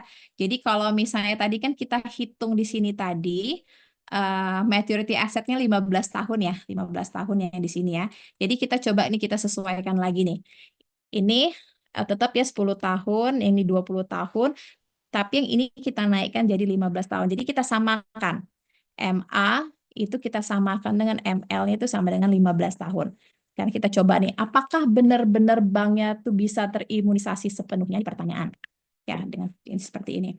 Nah, sekarang kita coba nih ya, kita hitung dengan cara yang sama nanti. Nanti kalian coba ngitung lagi ya, ngitung apa namanya?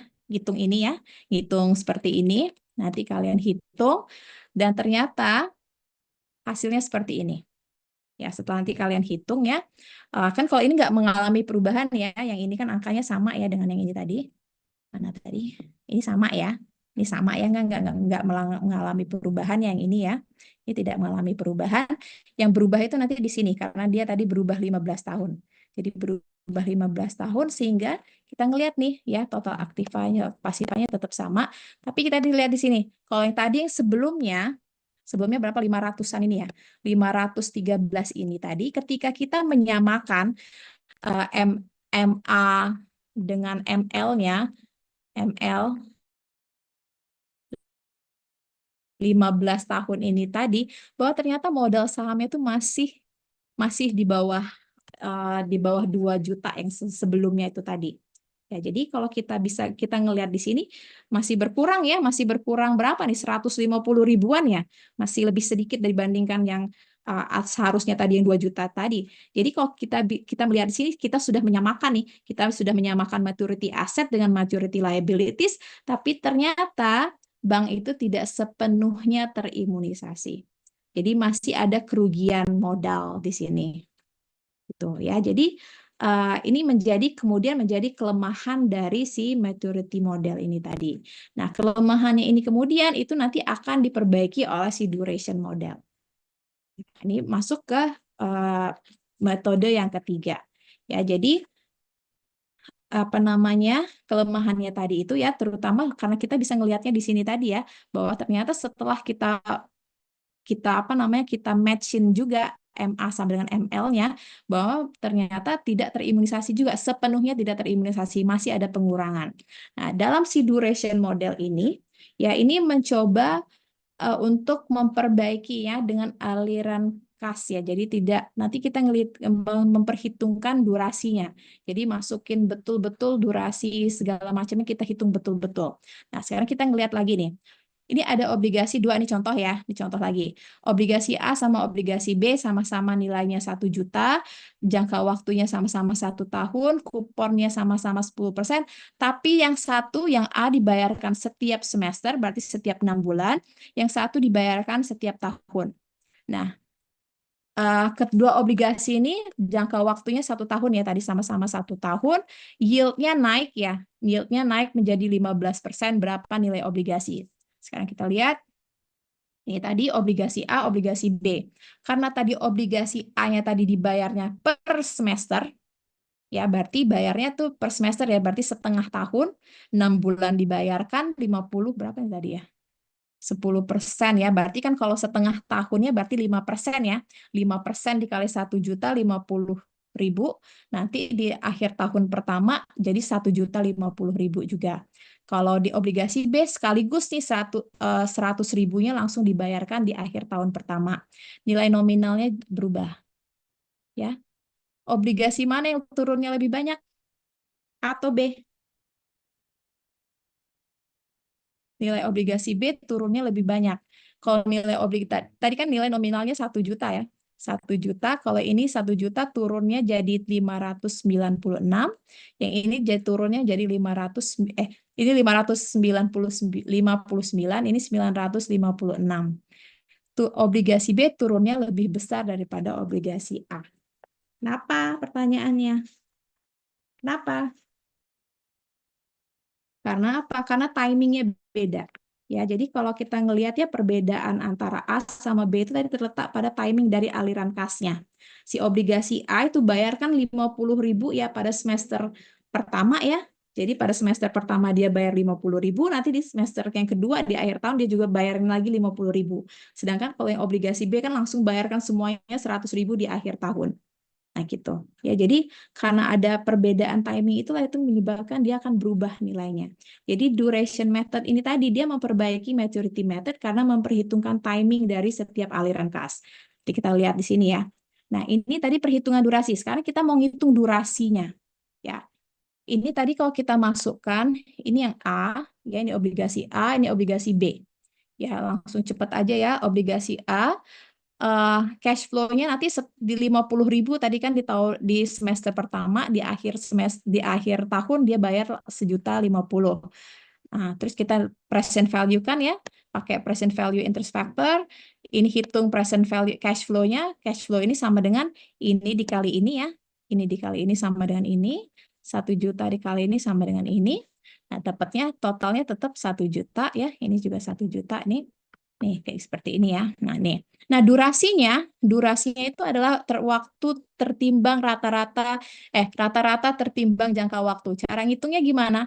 Si present value-nya ini ya dibagi dengan totalnya ini ya, dikalikan dengan ini waktu. Coba kalian hitung ya. Coba benar nggak? 47, jadi 47,619 dibagi 1 juta dikali setengah 0,5. Coba berapa dapatnya? Benar nggak segini? Harusnya benar. Benar?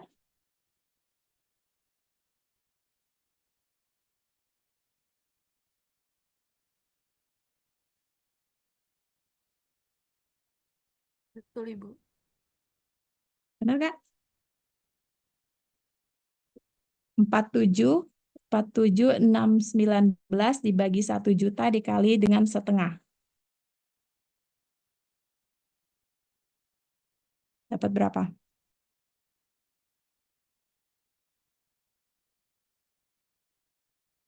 Ya, jangan lama-lama, yuk. Izin menjawab Ibu. Ya, Hasilnya 0,0238095. Sama oke. Ibu. Ini ya, berarti benar ya, betul. Oke. Jadi dengan cara yang seperti itu tadi. Jadi kalau ini nyarinya berapa? 952.381 dibagi 1 juta ya, dikali 1. Nah, ini juga ini lebih gampang lagi nih. Ini adalah 1 juta ya. 1 juta dibagi 1 juta dikali 1. Nih, durasinya beda. Ya, jadi kalau kita ngelihat di sini, saya hapus dulu. Nah, nih ya, kita ngelihat di sini durasinya ya. Kalau dia yang per semester itu durasinya nggak sampai 1, tapi kalau yang satu tahunan dia sampai dengan 1. Jadi ini meskipun jangka waktunya sama ya, sama-sama 1 tahun, namun obligasi yang A yang dibayarkan per semester tadi itu lebih pendek dibandingkan dengan obligasi yang B, karena tadi aliran kasnya dia ada yang diterima lebih awal. Itu tadi ya. Sekarang kita ngelihat lagi yang berikutnya nih. Nih. Oke, kita ngelewatin aja. Oh, ini apa namanya? Saya tuh mau liatin ke mana tadi ya? Ini waktu kita jam berapa sih ini? Belum ya. Oke, ini sini dulu. Nanti ini kalian hitung sendiri aja. Ini obligasi X, ini obligasi Y. Nilai nominalnya sama-sama 1 juta, jangka waktunya sama-sama 5 tahun. Kuponnya bunganya tadi 10%, saat yang X dibayarkan setiap tahun, yang Y dibayarkan setiap semester. Nah, yield-nya itu turun ya, turun menjadi 9%. Ya, jadi yield-nya itu adalah 9%. Jadi diskon faktornya 9%. Nanti kalian coba hitung durasinya masing-masing. Ya, hitung durasinya masing-masing. Nanti dengan cara yang seperti ini tadi ya, hitung durasinya pakai tabel ini. Jadi kalau yang tahunan dia gampang ya, 1 2 3 4 5 sampai berapa? Sampai berapa tadi? 5 tahun ya. 1 2 3 4 5. Kalau misalnya yang dia yang setengah, yang 1 semesteran berarti setengah, 1,5, 2,5, 3,5, 4,5, 5 kayak gitu. Nanti kalian coba hitung ya, nanti itu ini kerjain sendiri aja. Nah, sekarang tadi itu adalah contoh yang kita sebelumnya itu ngitung adalah contoh obligasi yang ada jangka waktu, yang ada kuponnya ya kan. Nah, sekarang ada yang namanya juga kupon bond, zero kupon bond atau zeros yang kita sebutnya. Kalau untuk yang zeros ya, untuk yang obligasi yang tidak membayarkan bunga, artinya tapi tidak membayarkan bunga tapi dia ada jatuh temponya. Misalnya kalau 10 tahun nih. Jadi kalau zerosnya 10 tahun berarti nanti selama 10 tahun itu dia nggak bayar-bayar bunga, tapi nanti di akhir aja baru dikembalikan pokok pinjamannya. Itu namanya zeros ya. Nah, kalau misalnya untuk zeros itu jangka waktunya itu sama dengan jangka waktu obligasi. Karena dia nggak bayar bunga apapun. Dia hanya bayar di tahun terakhir. Jadi kalau misalnya 10 tahun jangka waktunya itu merupakan zero coupon bond, ya berarti durasinya adalah 10 gitu ya. Nah, ada satu lagi yang namanya obligasinya konsol. Kalau konsol ini adalah obligasi yang tidak mempunyai jatuh tempo. Jadi kalau yang zero tadi dia nggak bayar bunga tapi ada jatuh temponya. Nah, tapi kalau konsol ini dia nggak punya, dia bayar bunga tapi tiada akhir gitu ya. Jadi tidak mempunyai jatuh tempo. Nah, untuk obligasi yang konsol tadi berarti maturity-nya ya, jangka waktunya kita maturity durasinya itu adalah dengan berhitungan seperti ini. 1 + 1 dibagi R. Jadi misalnya bunga kuponnya itu misalnya 10% per tahun. Ya, jadi kalau dia 10% per tahun berarti DC-nya itu sama dengan 1 ditambah 1/10 gitu gini. Ya berarti sama dengan berapa nih? 11 tahun. Jadi kalau misalnya ini tadi kuponnya 10%, kupon 10% itu maturity date-nya ya 10. Durasinya adalah 11 tahun. Jadi dia kalau yang zeros itu sama dengan jangka waktu obligasi, tapi kalau untuk yang konsol dia pakai rumusnya seperti ini. Kalau kita mau menghitung durasi, itu tadi ya. Jadi sekarang kita masuk ke interpretasi ekonomi durasinya, ya. Jadi ada hubungan nih antara durasi dengan perubahan harga. rumusnya itu kayak gini ya. Ada contohnya nggak sih? Nah, ini contohnya masuk aja ya. Kita masuk contoh aja. Nah, misalnya tadi obligasinya nilainya nominalnya 1 juta. Kuponnya 10%, jangka waktunya 5 tahun. Tingkat bunga yang berlaku sama dengan kupon itu sama dengan 10% juga. Oke, nah kalau misalnya tingkat bunganya naik menjadi 10,1, berarti ada kenaikan 0,1% ya, atau disebutnya sebagai 10 basis point ya. Nah, berapa perubahan harga obligasi tersebut? Nah, ini setelah dihitung ya, dihitung durasi obligasi tersebut misalkan udah diketahui 4,1699 tahun. Jadi kita masukin nih ke formulasinya yang tadi. Formulasinya ini tadi kita masukin ke sini. Jadi durasinya ini tadi 4,19699 dikalikan dengan DR-nya. Ini perubahannya ya. Jadi perubahannya naiknya tadi 0,01%. 0,1%, berarti 0,001 dibagi 1 plus R. 1 ditambah 10%, dapatlah ini ya. Jadi dengan ini perubahan harganya adalah minus 0,3791%. Jadi gimana nih interpretasinya? Jadi harga obligasi itu akan turun, ya negatif ya, akan turun sebesar 0,3791% atau turun dari 1 juta menjadi ini tadi. Turunnya sekitar ini ya, 3.791. Jadi dari 1 juta turunnya jadi sekian. Gitu ya. Ini kalau kita kaitkan dengan penurunan harga, perubahan harga ya. Saya itu mau nunjukin tadi kalau durasinya itu tadi memperbaiki ini. Ini kalau kita ngitung manual tuh dapatnya kayak gini nih. Ya, ntar. Nah, ini tadi. Saya mau balik lagi ke sini tadi tuh. Jadi ini tadi kita balik lagi ke contoh yang tadi. Ingat ya waktu di sini kan, waktu di sini. Nah, ini tadi ya. Kita tadi udah mencoba untuk menyamakan ya maturity asset sama maturity liabilities-nya ke 15 tahun tadi. Tapi ternyata tidak terimunisasi semuanya. Ya kan, tidak sepenuhnya terimunisasi. Nah, kalau kita masukin durasi, ternyata jadinya seperti ini. Nah, jadi balik lagi ke sini tadi. Ini contoh yang awal ya. Contoh yang awal itu tadi. Terus, nah ini kita hitung dulu nih durasinya. Durasi asetnya dulu pertama. Durasi asetnya, nanti kalian hitung dulu ya, berarti kalian nanti ngitungnya nanti dengan cara yang seperti ini tadi, yang ngitung durasinya itu ngitungnya seperti ini tadi ya. Jadi rata-rata tertimbang jangka waktu, saya langsung kasih aja ini ya. Jadi setelah dihitung nih durasinya, ini 5,77. Yang satunya yang obligasi yang B ini yang A ya. Obligasi yang satu, ini obligasi yang kedua 7,98. Ya, nanti dibagi dapatlah durasi asetnya rata-ratanya 6,48 tahun. Ya, durasi kewajibannya yang DL-nya tadi, yang ini tadi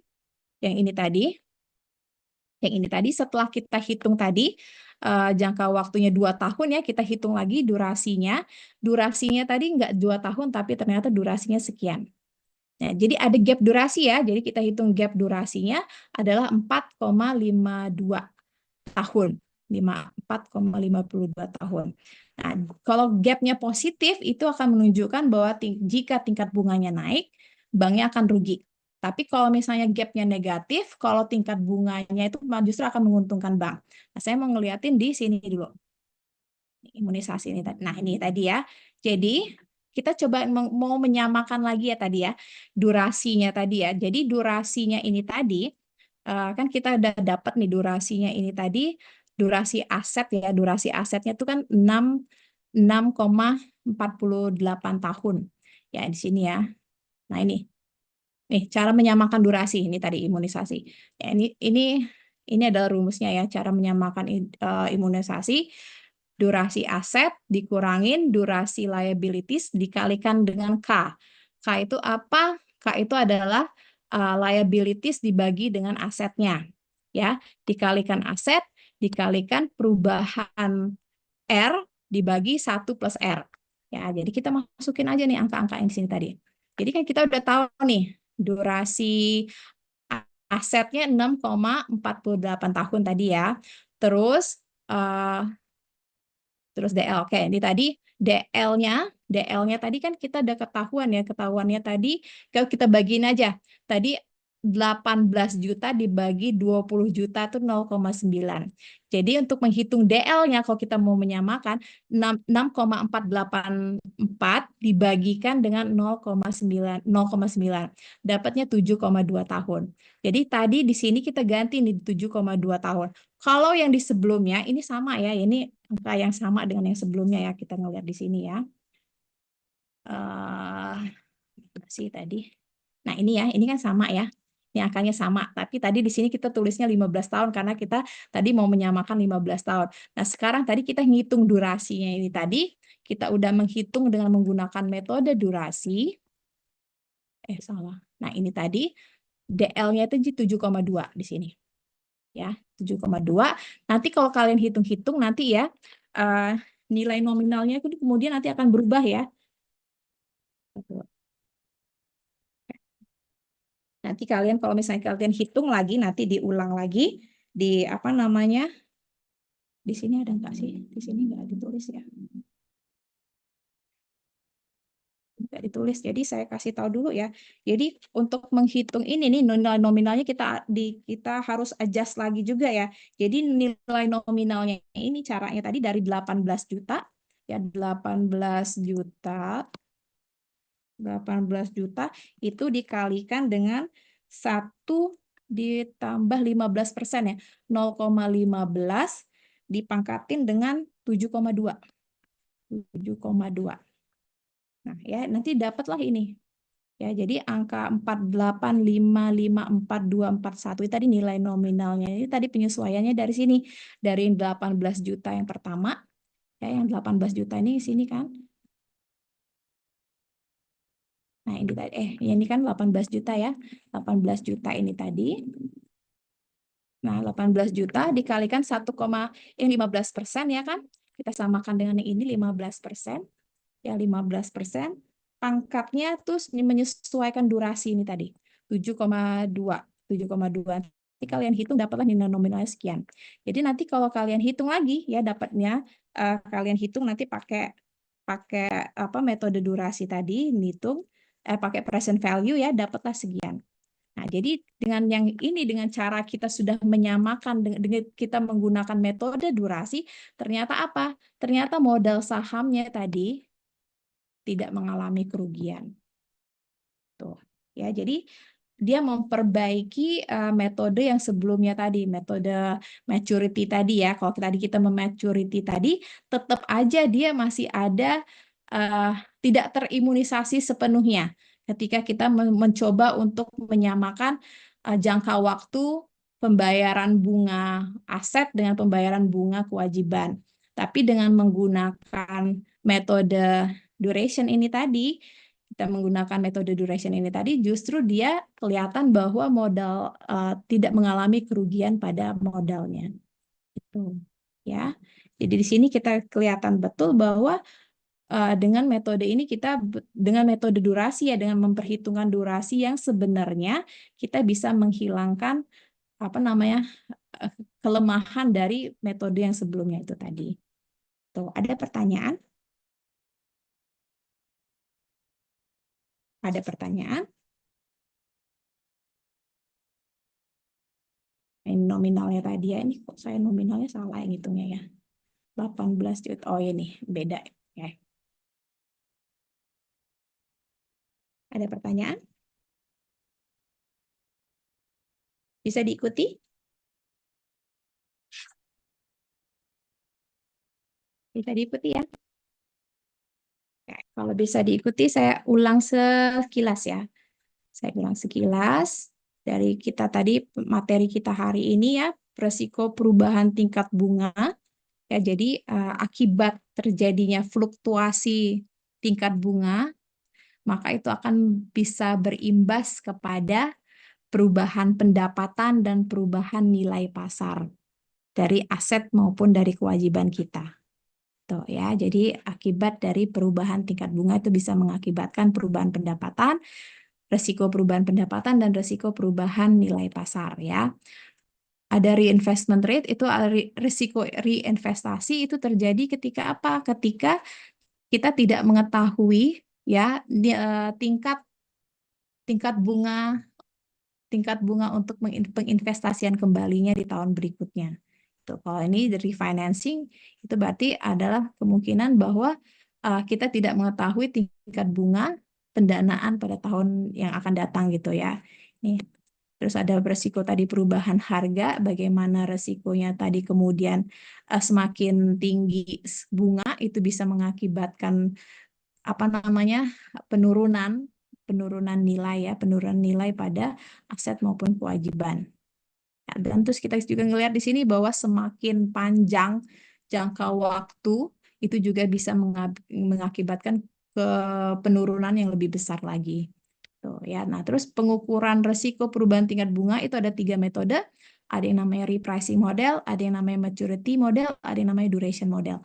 Kalau dia repricing model, langkahnya ada 2. Pertama, kita mengidentifikasikan apa namanya aset-aset dan liabilities yang sensitif terhadap perubahan tingkat suku bunga. Kemudian langkah kedua itu adalah menghitung selisihnya, gap antara RSA sama RSL itu tadi. Ya, itu yang pertama. Terus kalau yang maturity model itu memperhitungkan time value of money-nya.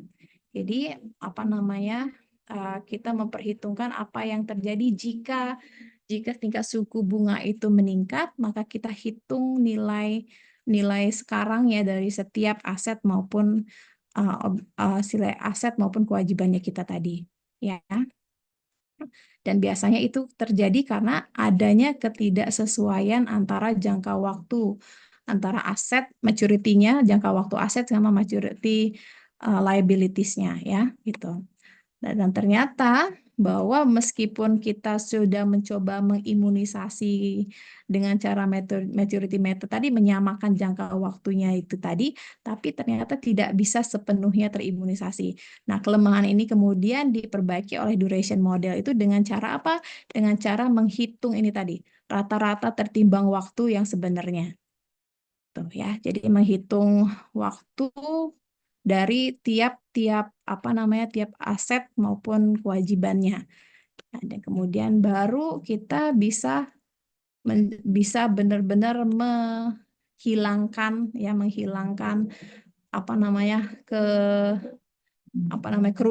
kerugian modal akibat dari perbedaan jangka waktu itu tadi. Oke, ada pertanyaan?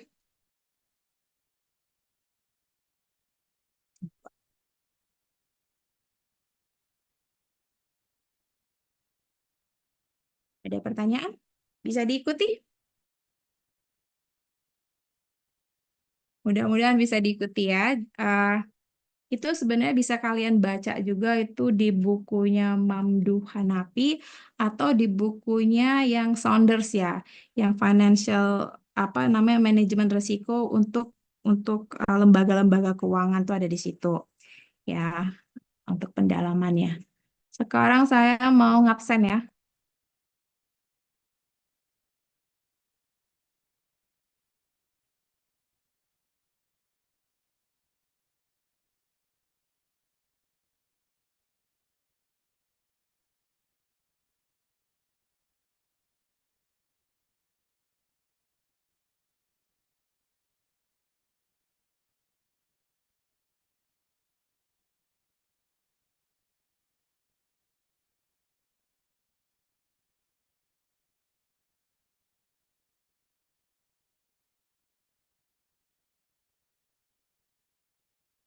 Oke.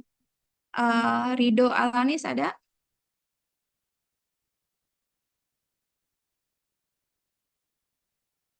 Rido Alanis.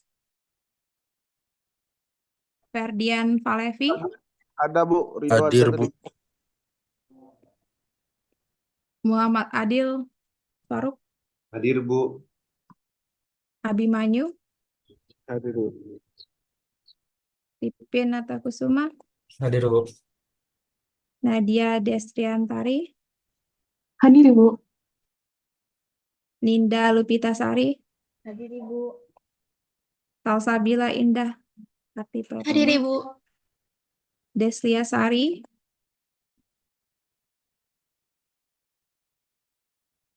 Anissa Nur Utami, Hadir Ibu. Nadia Zafira, Hadir Ibu. Nessa Delvi, Hadir Ibu. Zafira Firjuan Laiga,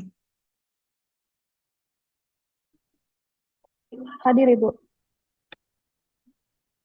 Bella Anggraini, Hadir Andriani, Fadila Purenka, Hadir Ibu. Muhammad Al-Ghifari, Hadir Ibu. Tamara Nisa, Hadir Ibu. Arvela Fadila Putri, Hadir Ibu. Muhammad Khairi Farel, Hadir Ibu. Anzeli Hayatun, Hadir Ibu. Indi Basiturahma, Hadir Ibu. Dina Marcella,